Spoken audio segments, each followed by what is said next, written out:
আসসালামু আলাইকুম। এখানে আমি হালিম করবার জন্য 300 গ্রাম সব রকম ডাল যা যা লাগে সব মিক্স করে নিয়েছি।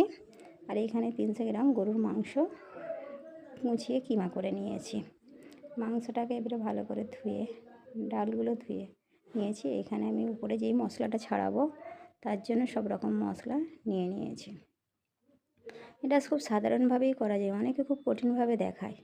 না যদি এটা এইভাবে করেন তো বুঝতে পারবেন না।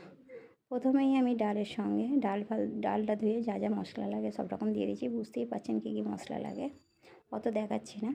মশলা সব নিয়ে শুধু তেলটা দিইনি, আমি ওর সঙ্গেই গরুর মাংসটা অ্যাড করে দিয়েছি। দিয়ে আমি কটা সিটি মেরে নিয়েছি। ওর সঙ্গে একটু টক দইও দিয়েছি, যাতে দইটা দিলে স্বাদটা আরও বেশি বেড়ে যায়। হয়ে যাওয়ার পরে এটা দেখুন আমি খুলে নিচ্ছি। কুকারটা খোলার পর দেখতে পাচ্ছেন পেঁয়াজের বেরেস্তা করে ছড়িয়ে দিয়েছিলাম, উপরে ঘিও ছড়িয়ে দিয়েছিলাম। দেওয়ার পর এটা দেখুন হয়ে গিয়েছে। এটা আমি নামিয়ে নিয়েছি। নামিয়ে নিয়ে এটা আমি বাটির মধ্যে বাড়ছি।